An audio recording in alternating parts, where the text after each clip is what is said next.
Hey guys! It's a really beautiful day out, so I thought I would do my Amouroud review outside. Also because we're just actually going out to grab some lunch, me and my sister, if I can find... I'm sure she's around here somewhere. It's a beautiful day out, and today my scent of the day is one of the Amouroud scents, and today I'm wearing Midnight Rose, and holy shit. And this is my sister. So there's this burger called the Samurai Burger. It's limited edition, right? Yeah. Yeah, so we're gonna go grab some. And it's a really beautiful day out. Let me just show you. Damn, look at that sky. Yes! Happy Deepavali to all my Hindu friends out there. Excitement. Ooh. So back to the fragrance. Midnight Rose is probably, I would say, my second favorite in the Amouroud line. The first being Oud du Jour. And the reason why I love it so much is because it's actually quite a simplistic scent. It's very sweet, it's very fruity. I believe there's like lychee in there to make it like really sweet. And then the rose is very jammy as well. I really like it a lot, and I think it's the most kind of like mass-pleasing scent in the Amouroud lines. I don't know why people say that like it's fresh, because to me it's not a very refreshing rose. It's a very, very, very sweet rose. So and then at the base there is this like musk as well. So it's light, but it isn't fresh. It's quite, you know, dense, and the sweetness is definitely there. If you don't have a sweet tooth, I suggest steer clear of this one. If you do like sweet jammy roses, particularly with like a little bit of like a fruity touch, Midnight Rose is amazing. Longevity is amazing. To me, I would say that this fragrance reminds me the most of Giorgio Armani C, the rose signature version. I think that's like the closest kind of like, that's the sense of what I get with this fragrance. So if you like that fragrance, then you should definitely check out Midnight Rose from Amouroud. Oh my gosh, it's so pretty, the sun! It's like... So Mille Sauvage is my third favorite, and it's also a super wearable fragrance. It basically, Mille means honey. Honey is like the most dominant note. There's also like a creamy sandalwood at the base. So good. It lasts the full like 8 to 9 hours, and it projects quite decently for like the first 2, I guess. But it's not a very kind of like polarizing scent. I know that it has incense, like tonka bean, and it just jasmine as well. It just sounds like a lot. But to be honest, what you get the most is just the honey with a creamy sandalwood. It's not very kind of like, what I mean, like a sickening kind of like sweet. It's actually quite like how honey is a bit like floral as well. It has that kind of like light sweetness. So it's really good, and I think that the opening is quite feminine because of that honey, but as it dries down more and more, it starts to get a lot more smokier, and that's when like the sandalwood really comes in as well. Then it becomes a little bit more masculine. So I guess it starts out feminine, but then like the dry down is super masculine. So at the end of the day, it's quite unisex as well. So Santal des Indes is, I think, the one that I don't really like at all, mostly because I'm not really a huge fan of very incense heavy fragrances, and that one is, you know, there's like a really heavy dose of incense, and it has a really strong vetiver note as well. The vetiver is really kind of dirty. The sandalwood in that one is not the typical creamy sandalwood that I'm used to, or the ones that I like. That sandalwood comes off a bit funky. It just has this off kind of smell. To me, it smells a little bit like BO, and I know that sounds horrible, but I think that's just how it works with my body chemistry. That being said, it is the most masculine I feel in the line, so if you like a fragrance that's more typically masculine, definitely need to try Santal des Indes, especially if you like really incense sandalwood type fragrances. To me, it smells really exotic, it smells very mysterious, but I just can't get by that kind of like funky smell, especially when I wear it on myself. So I haven't smelled it on anyone else, so perhaps, you know, it's different on different people. But on me personally, it's not my cup of tea. The next fragrance in that line that I've tried, Saffron Raur. It's kind of like a spicy, kind of balsamic. Obviously has a main note of saffron. It's a very kind of like dry, almost herbal scent. This one also has incense inside it, and of course oud. But again, I don't really smell the oud very much in this one. It's mostly that kind of like dry saffron. It's really herbal. It's kind of, there's nothing sweet about it, and it's really perfectly unisex, that one.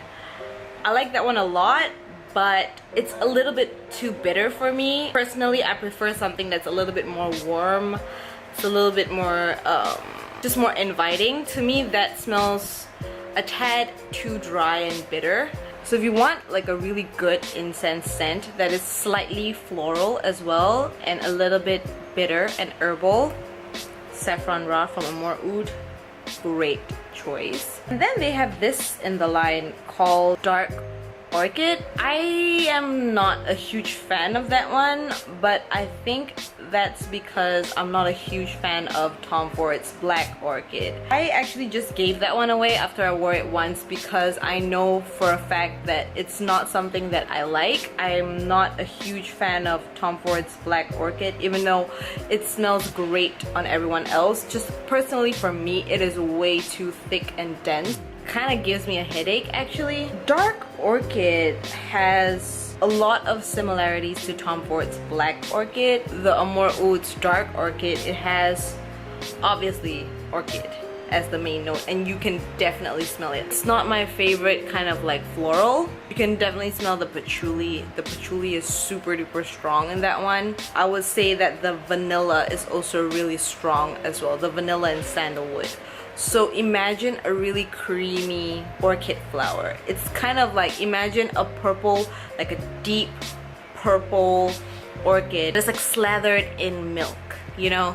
That's the imagery that I get. It's really creamy, but at the same time it's very bitter. It's a bit floral. It's like a really creamy floral, but not at all sweet. Like the vanilla gives it warmth, but it doesn't give it sweetness, if you know what I mean.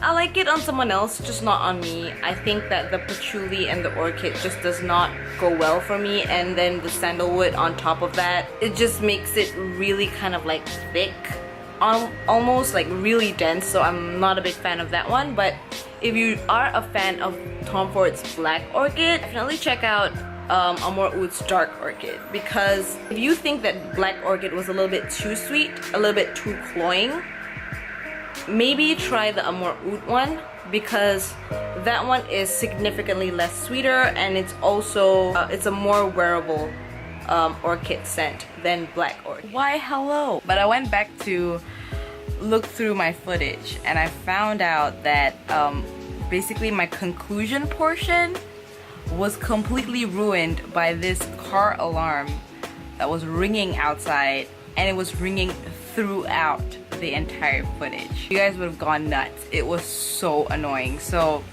I thought instead of like just doing that, I could just kind of like redo the conclusion, I guess. So basically I need to stop saying basically.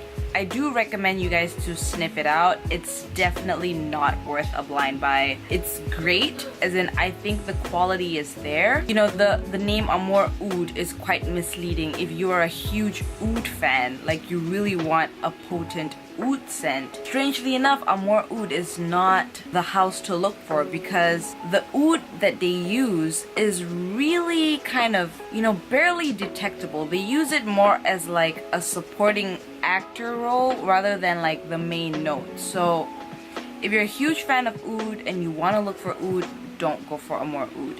But if you want something with that's a little bit different, with more of like a quality, I guess, that niche quality, definitely check it out. They have some really good scents. My favorite is obviously Oud du Jour. Great kind of like daytime oud scent. Really potent, lasts the whole day. I love it, and it's very unisex as well. My second favorite is Midnight Rose. Very tempted to get that one. The only thing that's stopping me is because I have Giorgio Armani's See the Rose signature version, and that is quite similar because of that lychee and rose combination. So that's the only reason that's like kind of like stopping me. Oh, and of course another reason is the price. It is $300 for a 100 ml bottle. That one's my second favorite. It's so universal. Like, I can't see a reason why someone would go like, oh, you smell bad with that one. It's very likable. And the third one that I would recommend would be Sauvage. Really interesting honey scent. It starts out really sweet in a floral honeyish kind of way, quite feminine, and then it dries down into a more masculine kind of like sandalwood scent. Really great as well. So those will be my top 3 picks. The others I'm like kind of like with. It just doesn't suit me personally. You know, something that you should definitely sniff out. I don't know where you can get it anywhere else, but in Singapore you can sniff it out at Essentials.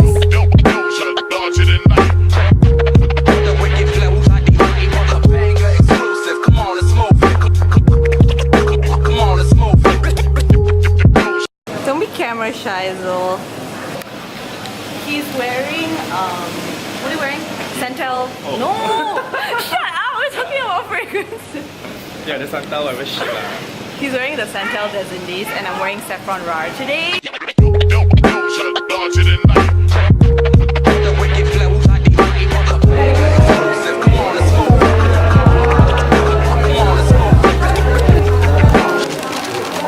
We got a pastry! Let's go. Am I even in focus? I feel like this camera is really dirty. Okay, I hope that's better. With regards to Amouroud, fragrances themselves, they're not very heavy. So as you can see, it's bright and sunny where I live, and I could wear them all day without choking myself out. And another thing that's very interesting, and I think you guys will like this one. I have a short story to tell you. Okay, you guys might not know this clearly because I have not told you guys before, but I'm actually like a freelance writer, and right now I'm kind of like writing for different publications, and for one of the publications I get to actually go for kind of like product launches or store openings and stuff like that. So when Amouroud came to Singapore, I was actually there. What happened was like super funny. So we were at the event itself, and then I got to meet the creative director, which was pretty awesome. So I asked him a couple of questions, right? He answered my questions really nicely and all that kind of stuff. So after that, we had kind of like, you know, canapes and drinks, and we kind of like mingled. And I was talking to the PR reps for Amouroud at that time. So I was talking to them, and I was like, oh yeah, like just talking about fragrances and stuff like that. And then he came over. So he walked over to us. So obviously we kind of like, everyone, you know, got ready to shake hands, because, you know, that's what you do in these kinds of like corporate events, I guess. It's like I was really excited. So he was coming over and he shook like the PR person's hand, and I was like, hello darkness, my old friend. He legit just left me hanging for, I kid you not, like 15 seconds. And that might not seem long to you, but when you're just like, 15 seconds is a long ass time, okay? I had to shove my hand into his hand, and let me tell you, that was not a pleasant experience at all. He was just like, oh, I didn't see you there. And I was like, hello darkness, my old friend. Okay, it was really hilarious. That being said, I just wanna, oh fuck, there's like someone there. Oh shit. Oh, she's looking at me really weird as well, so I don't know how I'm gonna edit this vlog, to be honest, or like review or whatever, because it's legit just choppy AF. I'll figure something out. I just wanted to take some time to, you know, just thank you guys for watching and just the support that everybody has given me from the fragrance community. To be honest, I've always been like a silent watcher, and I've never actually participated or commented much. Not as knowledgeable as some people in the community. The only reason I started was because I wanted to dabble into video editing and stuff like that, because that's something that I'm learning at the moment. Because right now, if I want to become like a digital writer, you have to be kind of like multifaceted. You can't just stick to writing. You have to know how to edit videos and all that kind of stuff, which I'm really excited to learn. So that's why I started putting out videos, and my love for fragrance kind of like led me to talk about it, and just the support from like other content creators. I'm just like speechless, to be honest. I'm a bit like baffled because, you know, I'm from a really small, like tiny red dot in the world. Singapore is really small. It's quite mundane as well, so I never expected you know, people to kind of even watch me, let alone like connect with me from wherever you guys at. US, Canada, UK. I mean, thank you so much. It legit is like an out-of-body experience every time maybe like they mention me in like Team Top 5's live streams, or even Peter from the Fragrance View, who I've watched and admired for a long time. He gave me a shout out, and I just was like, is this freaking real life? Basically, in my life, I don't really have a community of people who are like passionate about the same things that I am.